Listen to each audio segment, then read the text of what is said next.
જે વ્યક્તિ પાસે સમાધાન કરવાની શક્તિ જેટલી વધારે હોય છે, તેમના સંબંધનો વિસ્તાર પણ એટલો જ વિશાળ હોય છે. ભૂલ થાય ત્યારે થોડી ધ્યાન રાખજો સાહેબ. ઉગતા સૂરજ સામે આંખ નથી ખુલતી, પણ ડૂબતા સૂરજને જોવા ટોળું થાય છે.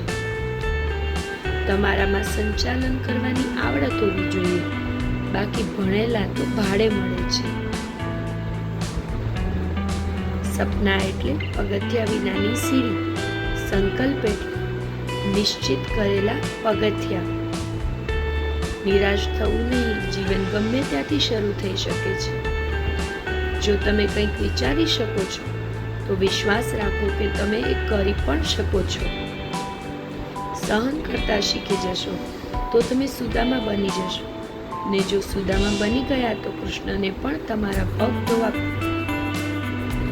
જિંદગીની એક ભૂલ માણસને ઘણું બધું શીખવી જાય છે, છતાં ઘણું બધું શીખેલો માણસ પણ ભૂલ કરી જાય છે.